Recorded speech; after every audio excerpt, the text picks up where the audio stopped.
had our big associational meeting here on Thursday night. I've got the record of it. I'll leave that in the back if anybody wants to see it.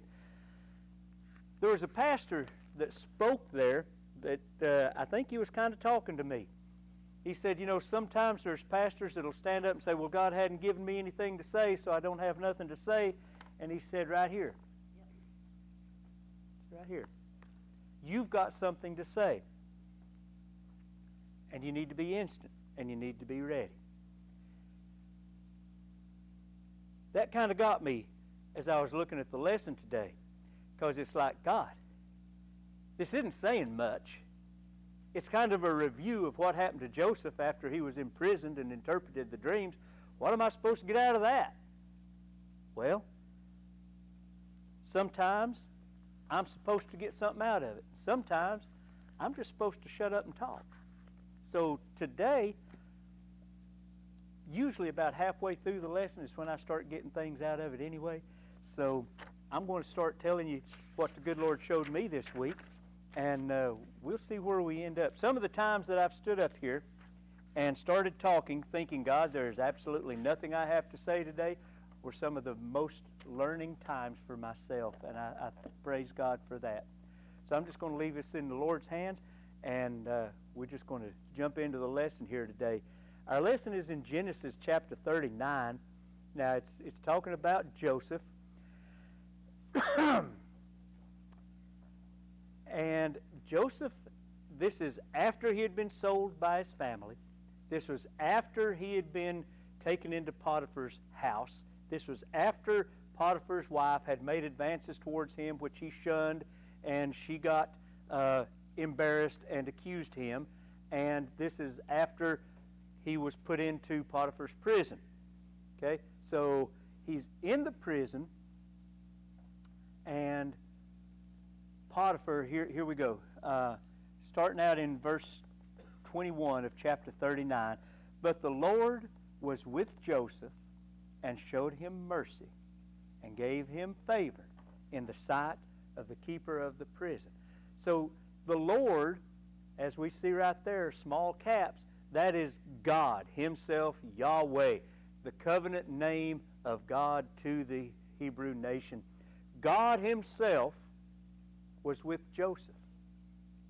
It wasn't the memory of God. It wasn't the awareness that God was working in his life. It was God himself was with Joseph. And he showed him two things. He showed him mercy, and he gave him favor in the sight of the keeper of the prison. Did you ever start a new job and you just got off on the wrong foot with the boss? I've done that a time or two, and it is not a good way to start off. You walk in the door, and the boss is annoyed with you because of some silly thing that you've done or said, or he's just in a bad mood, and you get the brunt of it. It's not a good way to start off an endeavor. Well, Joseph was imprisoned on charges that in that society, in Egypt, if you were charged with assaulting another person's wife, that was punishable by death. There were only a few prisons, if you will, like we understand prisons, that was going on at this time.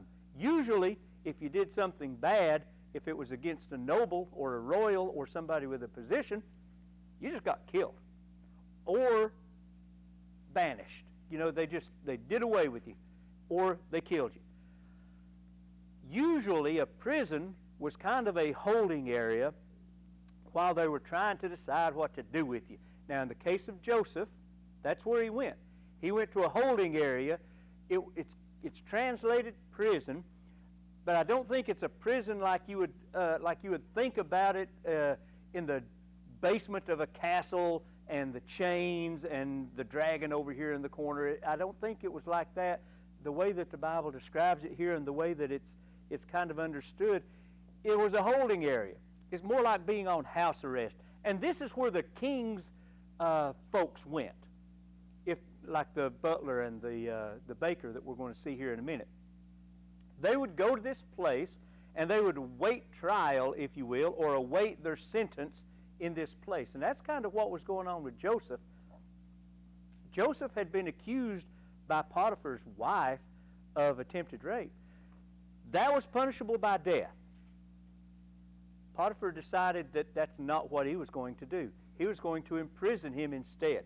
So while he was there, God showed him mercy, and he found favor in the sight of the keeper of the prison. Now, you find favor. Have you ever walked into a job or a position and folks just look at you and say, "Oh, it is so good to see you. I am so glad you're here. We have waited for you for so long. It is so good to have you here." That's kind of favorable. Yeah, I can't say that I've had that happen to me. But maybe somebody has somewhere. But that would be a great feeling to know that the boss was glad to see you. To walk into work and the boss be glad to see you. Especially if you didn't, in the case of Joseph, if you couldn't walk out the door at the end of the day. So he was here in this place for at least 3 years, or at least 2 years, and probably closer to 3. And he found favor with the keeper of the prison. 22 says, "And the keeper of the prison committed to Joseph's hand all the prisoners that were in the prison, and whatsoever they did there, he was the doer of it." This guy found favor so much in the eyes of his boss that his boss told him, "You know what? You do it. I ain't even worried about it." It said right there, the keeper of the prison committed to Joseph's hand all the prisoners, and whatever they did there, he was the doer of it. 23 says the keeper of the prison looked not to anything. He didn't even look in on him. You know, it's one thing to have the boss to say, "Hey, you go ahead and do that." How many of you have ever had a boss that said, "I want you to go ahead and do this project," and then in about a week he'll come back and say, "Okay, I want you to do it my way.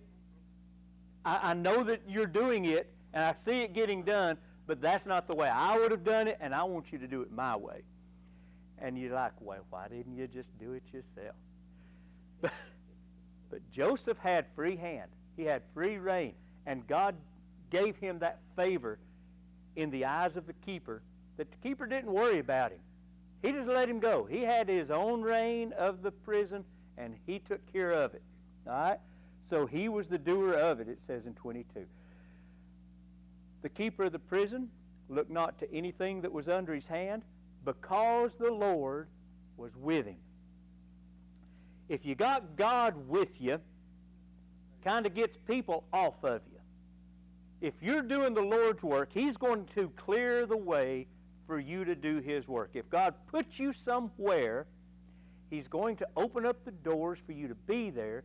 He's going to enable you to do the job he's called you to do, and he's going to make you find favor in people's sight. Have you ever looked at somebody that was doing a job maybe for you, and you just really appreciated them?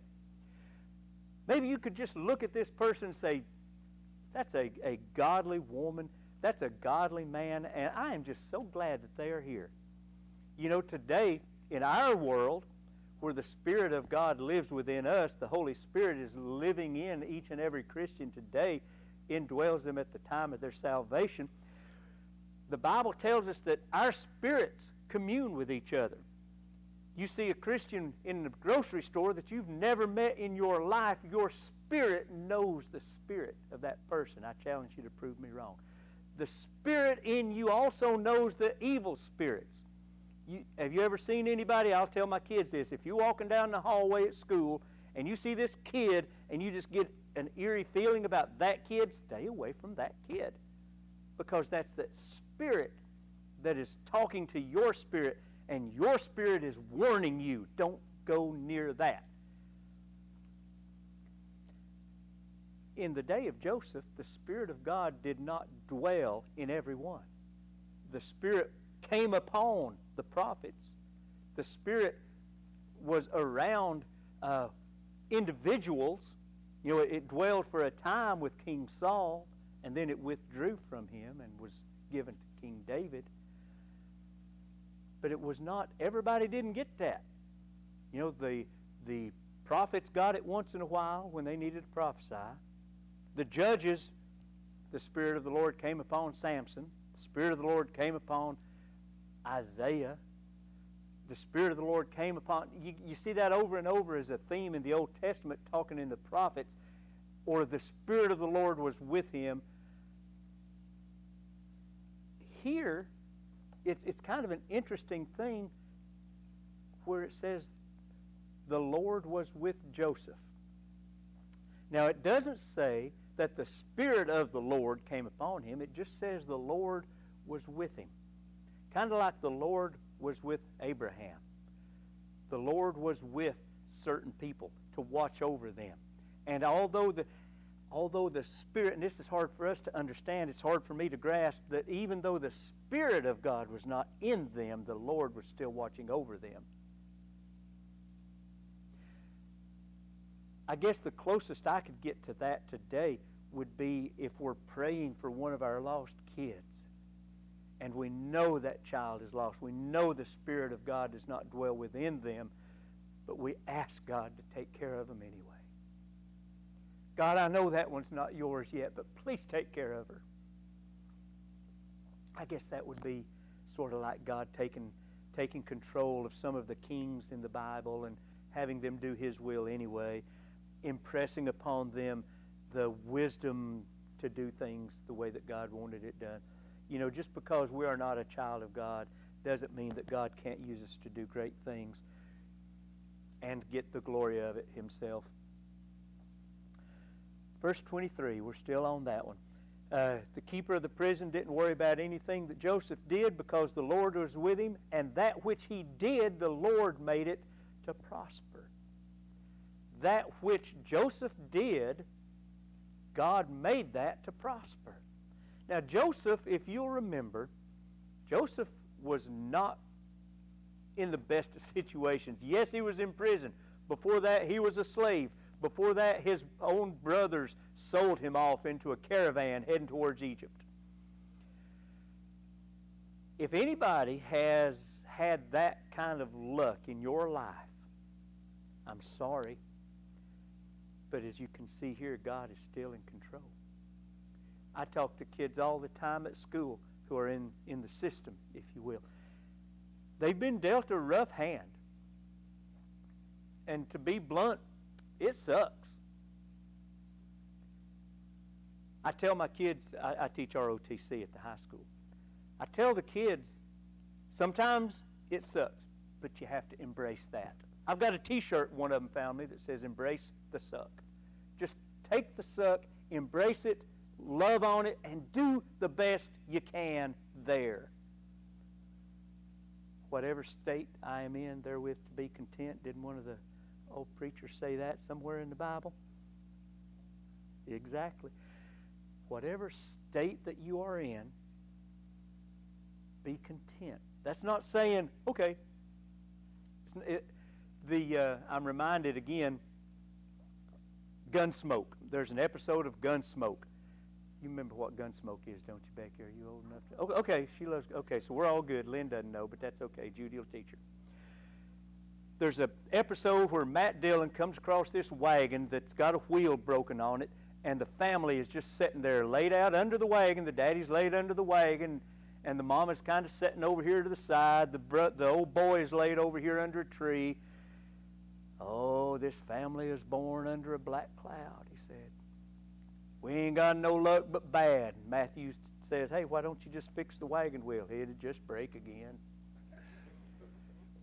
So that's not what the Bible means when it says be content. It means to accept the situation you're in as being from God and do your best right there. Right there. Whatever it is that you're doing, the Bible also tells us to do all things as to the glory of God. Whatever it is that we're doing, make God proud of it. If you're sweeping floors, make God proud of your floors.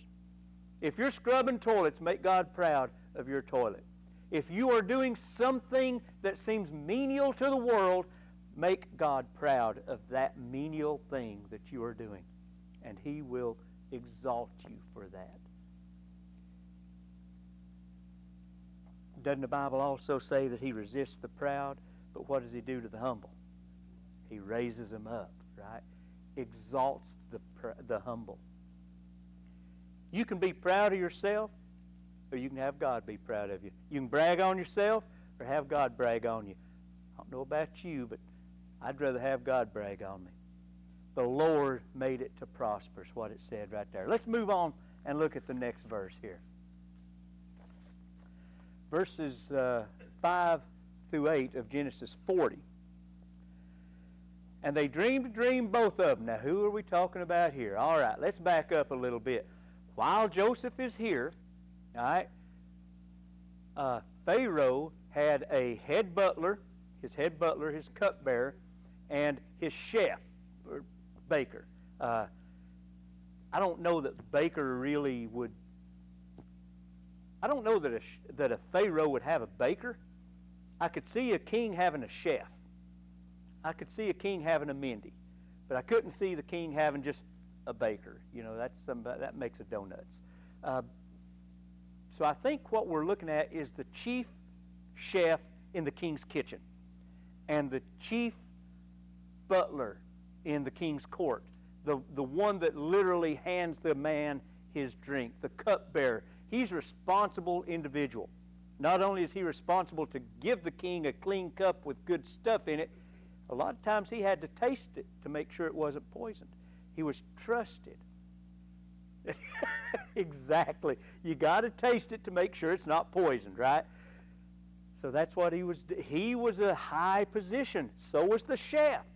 Now, at some point, Pharaoh got annoyed, as pharaohs tend to do.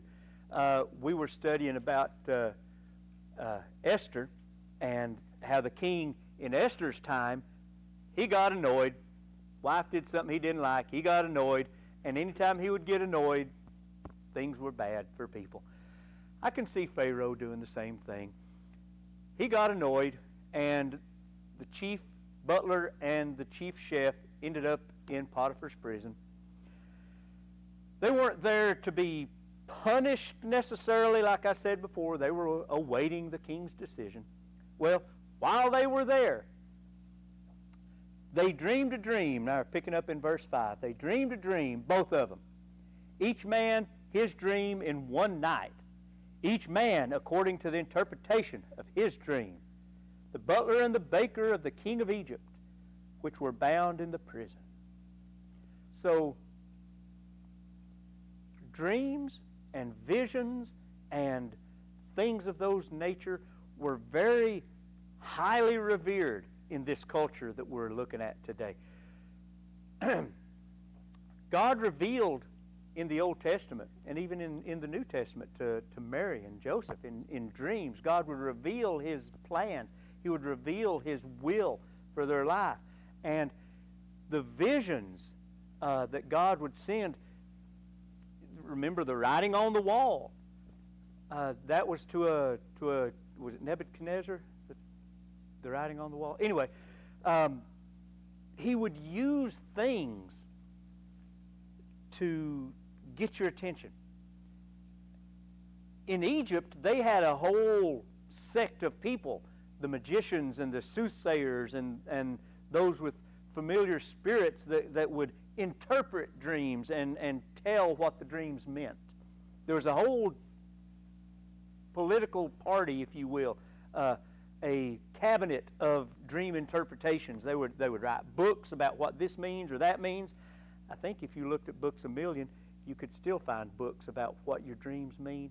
If you want to Google, what does it mean when I see a whatever in my dreams? Somebody will tell you. It's kind of the same thing. A lot of times, that's just old wives' tales. But in this day and time that we're studying about, that was a very important thing. And for two men to have visions, dreams in the same night, at the same place, now that was a big thing. But there was a problem, see, because nobody would go to the prison to interpret their dreams for them.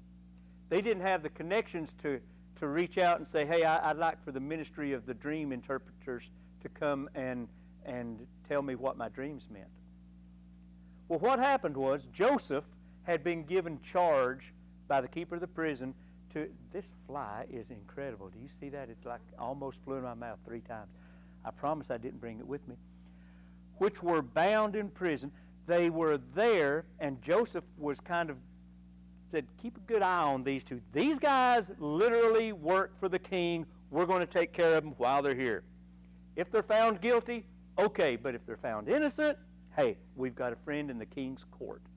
So Joseph comes in verse 6, and he checks on them in the morning, and looked upon them, and behold, they were sad. They'd had these dreams, both of them. They couldn't get an interpretation. They didn't understand what they meant. They knew it meant something, and they were disturbed. They were upset. They had a toothache and couldn't get to the dentist. That might be a way that we would understand it. Verse 7, and he asked Pharaoh's officers that were with him in the ward of the Lord's house, saying, wherefore look ye so sadly today? Why are you looking so down today? You in a good prison. I'm bringing you food. Why are you looking down? I'm not sure that's exactly the way that it went, but, you know, I'm not sure that that's not the way David, I'm not sure that ain't the way he was looking at it. Little Joseph said, you know, as far as prisons go, I could have it worse. I could have been killed. I get to stay in prison, and it's not a bad prison. Decent little house, stay out of the heat. You know, looking for the good, finding the good. Wherefore, let me try that again. Wherefore look ye so sadly today? And they said to him in verse 8, we have dreamed a dream, and there is no interpreter of it. So there again, they're looking for the thing that they were familiar with. You dream a dream, you go get the interpretation, and then you act on it. Okay? And Joseph said unto them, and I love this, Joseph never missed an opportunity to witness. Right? He's got these 2 guys in jail with him that are asking him to interpret a dream, and what does he tell them? Do not interpretations belong to God? Isn't God actually the interpreter of dreams? Isn't the one who sent the dream the one that knows what it means? Then he said, tell them me, I pray thee. I pray you. Tell me them, I pray you. Not only am I going to witness to you and tell you who can interpret your dreams, I'm willing to listen. He could have said, and this is probably a Tommyism, this is something that Tommy would do. He could have said, why y'all looking so down today? You got it pretty good for a prisoner. Oh, we had these dreams, we don't have anybody. Well, that stinks. Here's your breakfast, have a good day. But Joseph went a little bit further. He witnessed. So Tommy would have probably said, well, God bless you, and then left. But then he said, tell me about it. See, he's willing to put himself out there. He's willing to listen to somebody else's problems when he's got problems of his own. He's in jail. Well, tell me your problems. He's willing to listen. Even though he's in a bad predicament, he's willing to admit that maybe somebody's got it just a little bit worse than he does. He's willing to admit that even though to me my problem is up here and your problem is way down here, I can still listen and make you feel like a human being. I can still validate your feelings. That just because maybe you don't have this going on, maybe that to you is this. And I just need to listen sometimes. You know, the world, I have realized after a couple of years, really doesn't revolve around me. And some folks have things going on in their life that I could look at in my life and say, is that all? That's what's got you upset? Are you serious? But to them, it's a major disruption in the way that they have viewed life. Maybe their whole world was turned upside down by this seemingly insignificant thing that happened to me. You got a flat tire? Okay, change it. But for them, that flat tire, maybe it takes them back to a place that just destroyed their life. maybe in the situation that they're in right now that you look at and you say, really? That's what got you upset? To them, it's just decimated their whole world.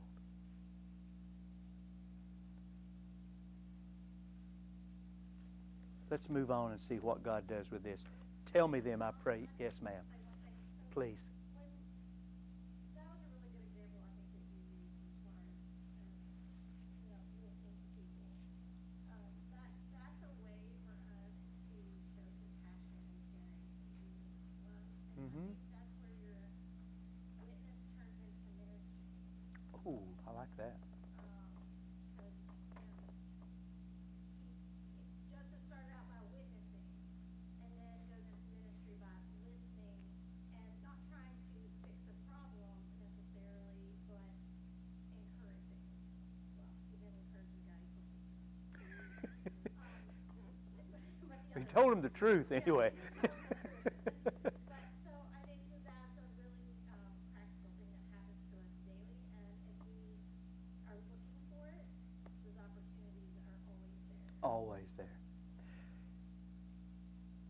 I thought when you said that, is there ever a time when we've prayed and God said, I ain't got time right now? Are we not to be the hands and feet of God? Are we not supposed to say things that God would say, do things that God would have us do? If God hears our prayers when we come to Him with something troubling, should we not be doing that to our friends and neighbors or strangers? Right? Who's your neighbor?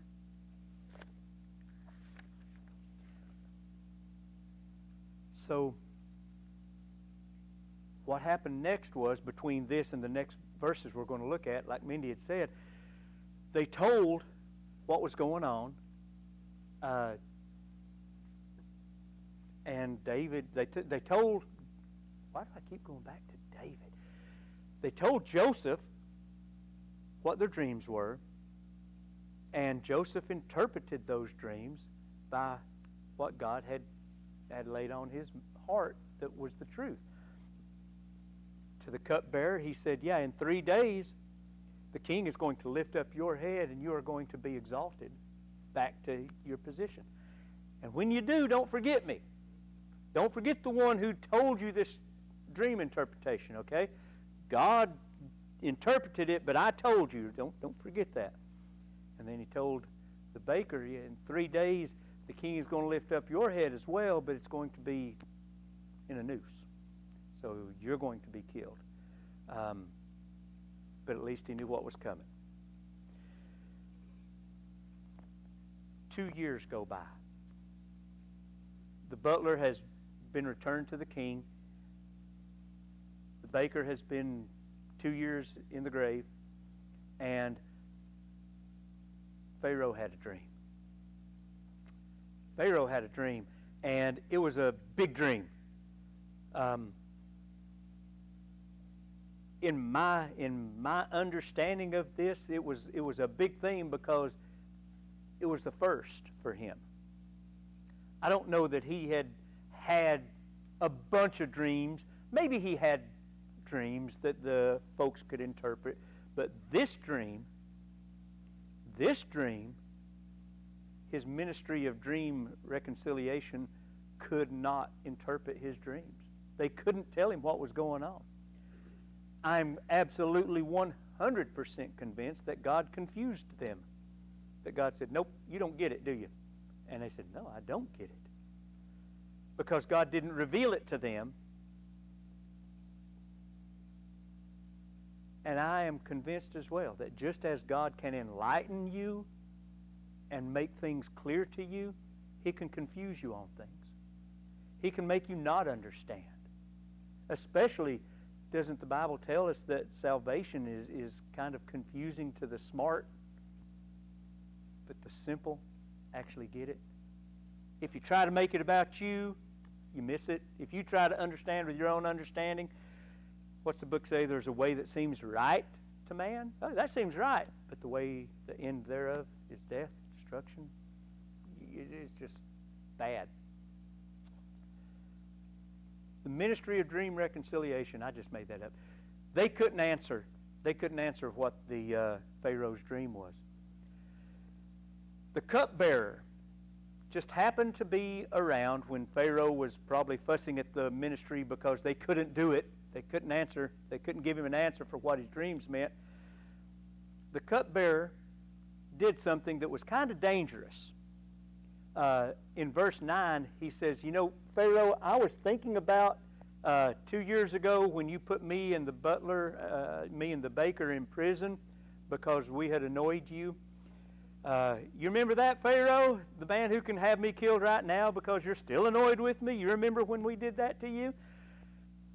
But he that's the way he started out saying it. And I'm sure the Pharaoh was probably thinking the same thing. Why are you reminding me of this? Do your kids ever remind you of something that you just wish they wouldn't remind you of? It's like, why are you telling me this again? But he went on to say in verse 10 here of chapter 41, you remember when Pharaoh was wroth with his servants and put me inward in the captain of the guard's house, both me and the chief baker? Do you remember when that happened? We dreamed a dream in one night, I and he. We dreamed each man according to the interpretation of his dream. Each of us had a dream that had its own interpretation. Verse 12, and here's where he makes his point. And there was there with us a young man, an Hebrew servant to the captain of the guard. And we told him, and he interpreted to us our dreams. To each man, according to our dreams, did he interpret. A young man, a Hebrew. Now, we understand that Joseph was about 13 years old when he was sold into slavery. We're told in chapter 40 that he was 30 years old when he was elevated to second in command in Egypt. So 13-ish years have passed between sold into slavery, all of this time in prison, all this time in Potiphar's house, all this time, and now he's fixing to get promoted to second in command. So this young man, the Hebrew, servant to the captain of the guard, interpreted our dreams. Verse 13 said, and it came to pass as he interpreted to us, so it was. He interpreted our dreams for us, Pharaoh, and it happened. He told me I would be back here with you. He told the baker that you would have him executed. It happened. So it was. Me he restored into mine office, and him he hanged. It almost sounds like the cupbearer is saying, Joseph restored me and Joseph had him killed. But he's saying the dream. In the interpretation of the dream, he said I would be restored. He said he would be hanged. That's what happened, isn't it? Then Pharaoh sent, verse 14, and called Joseph. And they brought him hastily out of the dungeon. And he shaved himself and he changed his raiment. And he came to Pharaoh. So he was able to, 2 years ago, he interpreted these dreams. These dreams came to pass. 2 years passed. I'm convinced that he was still doing his thing with what he had in front of him. He was making the best out of it. He was taking care of the stuff in the prison house. He was still doing the things that the keeper of the guard told him to do. And he was doing it to the best of his ability. He changed his raiment, shaved himself, changed his raiment, and he came to Pharaoh. Now, we all know the story. Pharaoh tells him about the 7 cows and that came up out of the river, the 7 real healthy cows, and then the 7 real bad cows that ate the good cows and still looked bad. He told him about the other dream about the 7 good grains, good ears, good stalks, if you will. I don't know how you want to describe that. The healthy grain that was devoured by the withered grain, and it was all still withered. He told Pharaoh, he said, this is what it means. There's going to be 7 good years of plenty that you've never seen before. but it's going to be followed by 7 years of famine so bad that you'll forget about the 7 years of plenty. He went on to tell him, you need to find somebody smart. You need to find somebody with a good business sense that can take the extra from these 7 years, put it back in storage until you need it in the 7 bad years, and then be smart enough to hand it out so that it's not all wasted. And we know also that Pharaoh said, you know what? How was it? He looked around and he said, where in my kingdom can we find such a man? And he qualified that with what? Do you remember? That has the Spirit of God. Where can we find a man who is both smart and able and has the Spirit of God? Joseph, you're the man. Here's my ring, my signet. You are second in command to me. Dress him up. Put the royal clothes on him. The Bible says they put a gold chain around his neck. Just anybody didn't walk around with a gold chain. In those days, it meant something. That gold chain was a symbol of his position. It told everybody what his position was.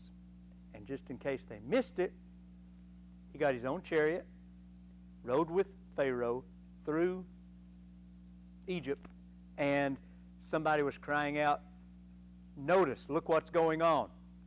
Take a knee. This is a man of importance. So Pharaoh himself introduced him to the whole of Egypt as that man. So what do we get out of that today? What is our take home from all of this?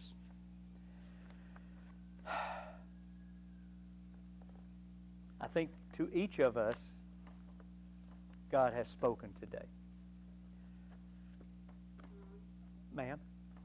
One of the things that it reminds me of, Joseph was a pampered young man who had all of the luxury, but God had to teach him the skills he would need to do the job that he was doing.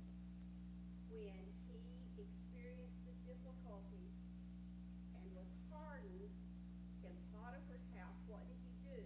He learned the skills of management on a smaller level, but he started learning the skills of management, of dealing with, a household of everything. In prison, he's dealing with, he's in the royal prison, so he's dealing with royalty or people who are connected. Mm-hmm. And again, he's learning management skills. He's learning the things that he's going to need when he does the job that God has for him to do. I heard, and I think it was David Jeremiah that said, God's man doing God's will is invincible until that job is done. It doesn't mean that it's going to be a smooth ride, but it means that God's going to take care of it. And Potiphar probably knew or suspected that David was being unjustly accused, Mm-hmm. or he'd have just had him killed on the spot. Exactly. But the fact that he put him into a safe place, maybe Mm-hmm. hoping at some time to redeem him, because he had prospered when David was in his house. Exactly, yeah. So this was when we are in a bad place. We often say, "Okay, God, teach me what it is you want me to know, so I can get out of here." Mm-hmm. I think sometimes God puts us in a bad place, it's not just for our benefit. Joseph was in a bad place, but he accepted that and still lived for God in the dungeon, Yes. and it affected others. Years later, it made such an impact on that man that he remembered Joseph. Mm-hmm. If we could be just as Joseph, if we could be just as accepted to be where God wants us in our placement in life, even if it's where we intended to be and we allow God to use us, you never know the impact for God's glory that you can make on other people's lives. And years down the road, they can recall that situation and maybe turn to God in the future time. Absolutely. I'd say everybody here could remember someone in their childhood or someone in their younger life anyway that had a positive influence on them and kind of pointed them towards God. It'd be neat to be that person in somebody's life. You know, a lot of the folks that influenced me in my younger life have passed on, but the influence remains. Their fingerprint, their thumbprint is still on my life. And our fingerprint and thumbprint is going to be on somebody's life. In a good way or a bad way. You know? I have it written down in my Bible, in one of the back covers. If the first thing a child ever hears from you is criticism, you have lost any witness you'll ever have with them. It don't matter if you are the best person, the most loving, the most endearing person. If the first thing a child hears from you is a rebuke or something negative, you don't have a witness with them. You don't. I know I've lost my witness with people at school because the first thing they heard from me was a rebuke instead of a, hey, what's going on? And, you know, that's something that we, I hope I'm the only one that lives with that.